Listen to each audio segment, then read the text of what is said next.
Ser podcast.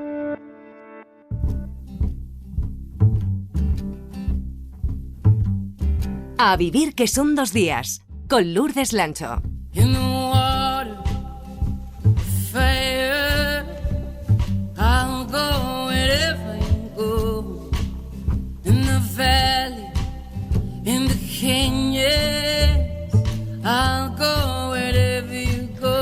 Pere Estupiñán, Javier San Pedro, buenos días. Hola, buenos días. Buenos días, Lourdes. Jo, qué envidia me da no estar con vosotros, que hacía tiempo que no estabais juntos en Radio Madrid. Pero eso era antes, ahora ya vamos a comparecer a menudo en público. Yo tenía que estar con vosotros ahí en Madrid, el COVID me ha dejado en Barcelona y a Javier lo ha dejado en cama convaleciente, ya veis cómo estamos. Este Omicron es tremendo, Ay, la capacidad de contagio. Esperemos que ya este sea como el broche de cierre ya de todo. Bueno, pues esperemos, no digamos nada de este tema. Lo llevamos varias olas diciéndolo. Sí, exacto. Oye, tenía muchas ganas de sentarme con vosotros a hablar porque, a ver, voy a hacer declaración cuñada que voy a hacer. ¿Cuándo? Vi que convocaba la NASA con toda esa expectación de convocar a los medios, de generar como expectativas. Ya me ha pasado otras veces, tengo que decir, y siempre pico y pienso, claro, si lo hacen así es que ya están aquí, ¿no? O sea, han encontrado extraterrestres o algo así. Y luego resulta que no, la foto del agujero negro, que vale, ya lo sé, es súper importante, es fascinante, todo lo que tú quieras. Pero yo me quedé un poquito al principio con cara de palo. Sí, yo también, ¿eh? O sea, ¿Sí? Sí. Porque yo pienso, eres una cateta y una sensacionalista, pero es que me quedé un poco así como en Ya, pero a ver, no le quitemos el mérito, no, ¿eh? No, o sea, no. Estoy exagerando, pero fotografiar un agujero negro, que es un objeto que no emite luz, que es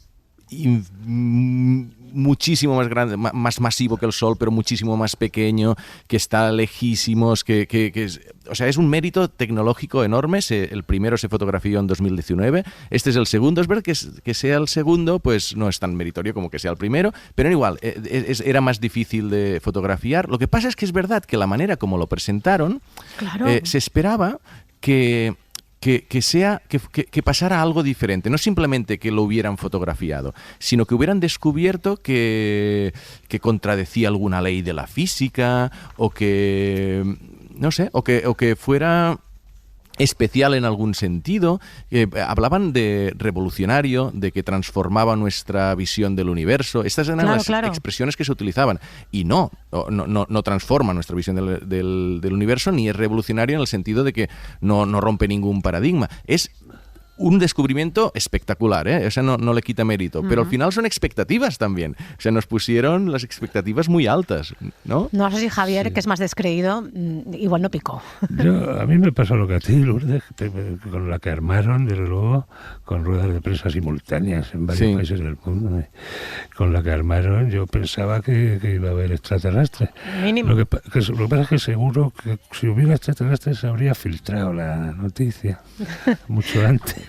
Eso también es verdad. Oye, otra noticia curiosa también que tiene que ver con el espacio es que un grupo de investigadores ha utilizado el polvo lunar que trajeron los astronautas de la NASA durante las misiones Apolo para plantar y bueno, sí, han comprobado que crecen las plantas. Sí. Esto es gracioso porque además mucha gente no lo sabe, pero obviamente las misiones Apolo trajeron materiales de la Luna de vuelta, pero es que están guardados como si fueran tesoros. En ese momento se dijo que en el futuro habría más tecnologías para experimentar sobre estos materiales tan valiosos y se van, desclasificando materiales poco a poco. Y en este caso los investigadores les dieron 12 gramos de material lunar para probar si allí crecería alguna planta, y vieron que sí, que no crecía tan bien como... hicieron el control con roca volcánica, ¿no? Que tampoco con tierra normal, pero que sí que crecía. Y entonces, claro, el siguiente paso sería, bueno, que pasaría allí mismo, ¿no? Plantar patatas en la Luna. Sí, como en la película, ¿no? De Martian, el Marte. En Marte, sí. Matt Damon plantando patatas en la Luna.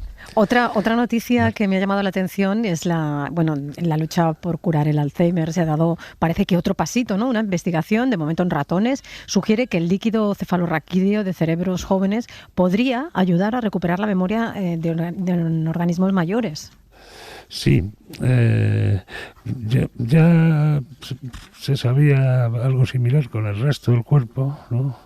Hay sustancias en el plasma, proteínas en el plasma, en la sangre, que rejuvenecen, si se toman de un individuo joven, rejuvenecen al individuo viejo. Pero esto es el cerebro, ¿no? Porque que está separado por lo que se llama la barrera hematoencefálica del resto del cuerpo, y es un entorno un poco especial en ese sentido. Pero en ratones, pues sí, parece que han obtenido algo parecido. De todas maneras, tenemos un invitado luego que nos puede matizar todo esto. Todo lo que digamos. Antes de ir con el invitado, una noticia, Javier, que tú comentabas en El País, que si no te la comento, reviento, porque me parece como... eso sí que es el acontecimiento del siglo, ¿no? Una pastilla que te hace adelgazar 25 kilos en un año y que existe, ya está. Pero la operación bikini la puedes hacer el mes antes, casi. Sí, bueno, es a un año, ¿no? Es un año y pico. Bueno, 25 un año, pues a lo mejor si te sobran 2 o 3 kilitos, sí, te la tomas siempre, 2 meses antes y siempre, algo haces, ¿no? Nunca está de más. La pastilla no es una pastilla, es una inyección semanal. Y parece que funciona según la información de la empresa, porque todavía no tenemos los datos revisados por pares. Pero según Eli Lilly, que es la multinacional farmacéutica que ha investigado en este producto, funciona muy bien. Hay un fármaco similar, estos fármacos se llaman incretinas. Son unas hormonas naturales que normalmente retrasan la digestión, hacen que el estómago tarde más en vaciarse y reducen la absorción y restan apetito y regulan la insulina, en fin, que están justo están justo en ese nodo central, ¿no? del engorde y el adelgazamiento. Hombre, que tú en el artículo decías la cosa parece gorda. Es que sí, también... porque los especialistas en obesidad están muy excitados con el tema. Bueno, esperemos a que se publique esto en la... Sí, porque yo te iba a preguntar por el mecanismo. Hay varios, por lo que dices. No es solo o te quita el hambre o no absorbes tanto en los intestinos. Es que está relacionado con todo. Es una hormona natural y regula los procesos digestivos de una manera integral. Y bueno, esto al final lo que hace es restar apetito, ¿no? al individuo. Y bueno, parece que tiene unos resultados bastante espectaculares, ¿eh? A ver, bueno, debo decir que cuesta 1.000 y pico euros al mes. Con lo cual ahí está. Tienes que elegir entre comprarte un piso o adelgazar.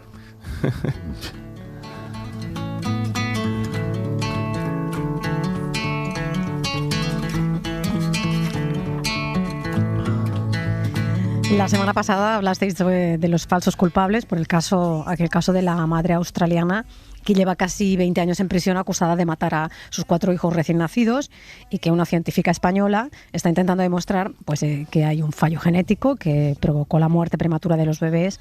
Y también hace unas semanas en el podcast de Hoy en El País se recuperaba la historia de 2 falsos culpables encarcelados por una ola de violaciones a principios de los 90, en el 91 en Cataluña.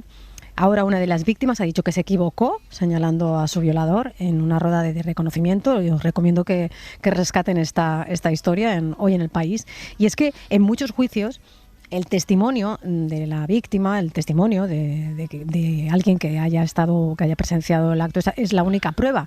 La ciencia nos dice que podemos otorgarle total exactitud a los recuerdos y a la memoria, y presento ya al invitado que nos acompaña, que es Antonio Manzanero, profesor del Departamento de Psicología Experimental de la Universidad Complutense de Madrid, que dirige además el grupo de investigación Psicología del Testimonio. Buenos días, Antonio. Hola, buenos días, Lourdes. Buenos días, Javier y Vera. Hola, ¿qué tal?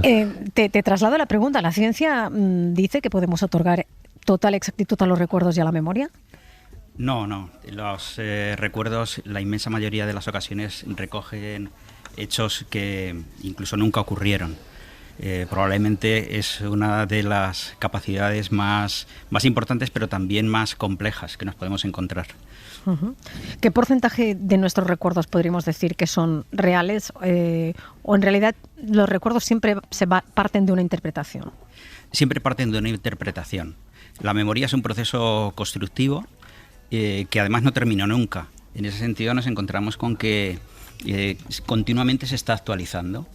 La formación de un recuerdo ya en sí misma está contaminada porque no lo que recordamos, es decir, ese recuerdo que generamos no contiene solamente la información de las cosas que percibimos, sino que además le añadimos conocimientos previos relacionados, experiencias previas relacionadas, que son las que nos permiten interpretar. En ese sentido, nuestros recuerdos son casi como una especie de mala caricatura de la realidad, en el mejor de los casos, ¿no? Claro. Por tanto, en casos judiciales, esto es un problema, ¿no? Cuando el testimonio es fundamental para tomar una decisión acerca de la culpabilidad o inocencia de una persona.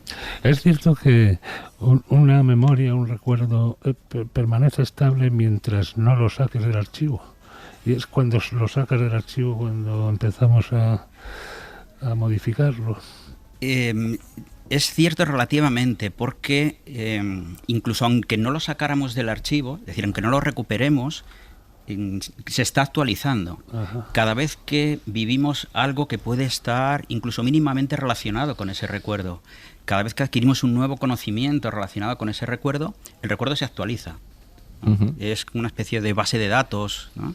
En la que cada nueva entrada de información actualiza toda la base de datos. Una blockchain. Cuando lo recuperamos, peor todavía, porque el proceso de recuperación además implica una reconstrucción. Y como reconstrucción,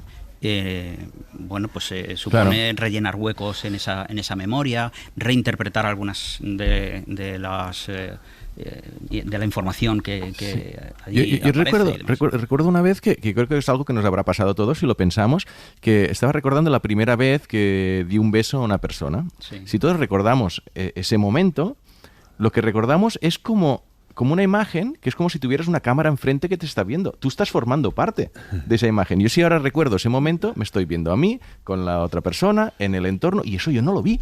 Nadie se ha visto a sí mismo besando a alguien, pero es el recuerdo. Entonces, hay una parte de realidad, obvio, en lo que ocurrió, pero todo lo demás es una reconstrucción. Es reconstrucción, claro. Es un ejemplo muy bonito acerca de cómo las memorias se van transformando, se van reelaborando y cada vez alejando más de la realidad. Hay dos formas distintas de recuperar la información. Lo que se denomina como desde una perspectiva de campo. La perspectiva de campo es la que tuvimos en el momento en el que ocurren los hechos, ¿no? Y por tanto la información está desde lo que tú ves con tus ojos, oyes con tus oídos, ¿no? Y luego hay otra perspectiva, que es la perspectiva de observador. Podemos realizar las dos recuperaciones Uh-huh. de hechos reales, de recuerdos reales. La perspectiva de observador es casi como si estuvieras viendo una película. Te ves a ti mismo incluso, ¿no? Uh-huh. Y eso además se sabe que hay varios factores que influyen en la tendencia a recuperar desde una perspectiva u otra. Por ejemplo, el paso del tiempo, ¿no? Uh-huh. Cuanto más tiempo ha pasado, es más fácil que nos encontremos con una perspectiva de observador que de campo. Por ejemplo, todas las memorias de la etapa infantil, ¿no? de la infancia más temprana, suelen ser así, ¿no? Si tratamos de recordar, ese primer beso, que además emocionalmente puede ser significativo, y en el sentido las emociones es otra de las factores que influyen, pero si nos vamos incluso más atrás y tratamos de recordar el primer día de colegio, por ejemplo, o cosas por el estilo, nos vamos a encontrar con que nos vemos a nosotros mismos. Exacto. Sí. Oye, y con todo esto que maneja la ciencia con los recuerdos, me imagino que se puede diseñar una manera de tomar los testimonios para no condicionar sus respuestas, alterar sus recuerdos. ¿Cómo se aplica esto, por ejemplo, en un juicio, ¿no? Para interpretar mejor las pruebas testimoniales? Sí, nuestro grupo de investigación en psicología del testimonio en la Complutense colabora ya desde hace muchos años con una unidad muy especializada de Policía Judicial de Guardia Civil, que es la SAC, la Sección de Análisis de Comportamiento Delictivo de Guardia Civil, que está formada generalmente por psicólogos, bueno, ahora hay también algún criminólogo, y con ellos hemos desarrollado procedimientos específicos para entrevistar a víctimas de las que denominamos como especialmente vulnerables, ¿no? Ahí hablamos de 4 colectivos fundamentalmente: los menores, sobre todo menores de corta edad, personas con discapacidad intelectual, personas con trastornos mentales y ancianos, ¿no? Que no entrarían en las otras categorías. Es decir, estamos hablando del envejecimiento sano fundamentalmente, sobre el que se sabe bastante poco, además, por cierto. Con respecto a la memoria hay muchas falsas creencias sobre qué pasa en la tercera o la cuarta edad, ¿no? Y la pastilla del Alzheimer que había. Y la pastilla del Alzheimer, sí. Esos procedimientos de entrevista tienen como objetivo fundamental el minimizar la influencia que tienen el procedimiento de toma de declaración en la exactitud de los recuerdos. Y luego, además, se han diseñado procedimientos para evaluar adecuadamente la información que aportan, ¿no? Teniendo en cuenta, entre otras cosas, la capacidad específica de ese testigo, esa víctima que está aportando el testimonio. Pero, por ejemplo, me imagino un caso de violencia de género. O sea, todos cuando discutimos recordamos parcialmente. Yo discuto con mi pareja y ella recuerda unas cosas y yo recuerdo otras. Sí. Y vosotros sois capaces de, digamos, analizar a quién le está traicionando más la memoria o menos. Bueno, no exactamente. En el caso de la violencia de género es muy difícil valorar el testimonio. ¿Por qué? Porque estamos hablando, por lo general, de personas adultas con muchas experiencias, con muchos conocimientos y con capacidad más que suficiente como para, a partir de esas experiencias y conocimientos, elaborar un relato que podría no corresponder exactamente a la realidad. En ese sentido, partimos puede ser como una estrategia de defensa, con lo cual, quiero decir, que lo haces aposta, vamos, que un testigo puede hacerlo aposta. Bueno, si lo hace aposta estaríamos hablando de mentira, pero también hay errores. En ese sentido, partimos de la base de que la memoria, como decía antes, es un proceso constructivo y entonces ya no refleja exactamente la realidad. Entonces aquí nos vamos a encontrar con 2 perspectivas, ¿no? La de la víctima y el victimario, ¿no? Supuesto de que efectivamente los hechos se hayan producido, y cada uno va a contar cosas distintas, va a recordar cosas distintas, ¿no? A partir del recuerdo luego contarán, ¿no? Y en ese sentido, bueno, luego de forma más o menos deliberada pues se pueden distorsionar ese relato, exagerando determinados hechos, minimizando otros, obviando. Oye, y Antonio, todos tenemos miedo de olvidarnos de alguna cosa, ¿no? Y a lo mejor estamos todo el rato repasándolo mentalmente para evitar ese olvido. ¿Sirve esto para fijar los recuerdos o es contraproducente porque vamos poniendo versiones, es aquello ok? Con respecto al olvido podríamos hablar de un continuo, donde, bueno, gráficamente a la izquierda podríamos situar a las amnesias como enfermedad, ¿no? Que implica un déficit específico de memoria. En la amnesia no hay recuerdo. Las amnesias tienen origen orgánico, es decir, ha habido algún tipo de daño en el cerebro que produce un golpe fuerte en la cabeza, por ejemplo, un traumatismo craneoencefálico, un cáncer cerebral. Eso es, un tumor, pues, ese tipo de cosas. Ese daño puede producir una amnesia. Según vamos avanzando hacia el mayor recuerdo, nos encontramos con un tipo de memorias que no llegan no podríamos llegar a definir como recuerdos, ¿no? Son unas memorias muy pobres que están más cercanas al conocimiento. Yo sé que me han pasado cosas, pero no termino de recordar que me han pasado, ¿no? Es un tipo de memoria que denominamos como memoria semántica, distinta a la memoria episódica, que es la de los recuerdos. Es muy fácil distinguir una de otra. Ninguno de nosotros recordamos que hemos nacido, pero sí que conocemos detalles probablemente acerca de cómo nacimos, ¿no? En ese sentido, bueno, pues, ¿no? El conocimiento es una cosa y el recuerdo es otra. Entonces ahí, después de las amnesias, tendríamos esos recuerdos que son más esquemáticos, más generales, acerca de yo sé que me pasaron cosas, ¿no? Muy pobres. Luego tendríamos ya las memorias que podemos denominar, entre comillas, normales, ¿no? Las memorias estándar, ¿no? Es un recuerdo contextualizado en un espacio, en un tiempo, y donde tienes además esa sensación de que eso te ha pasado a ti, ¿no? Como una característica, ¿no? Que te permite identificar lo que es un recuerdo de algo vivido, de un recuerdo que procede de un sueño, de una imaginación, etcétera, etcétera. Empezar a hablar de este tema es no parar, no acabar nunca, porque me saldrían 15 preguntas más.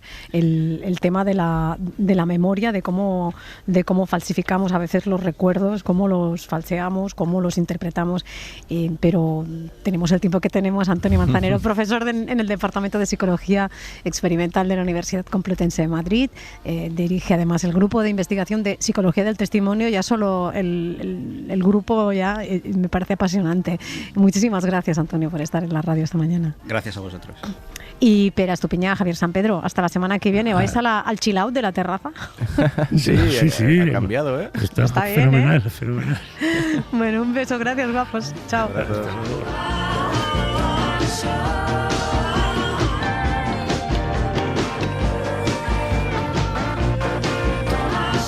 Suscríbete a La Ciencia.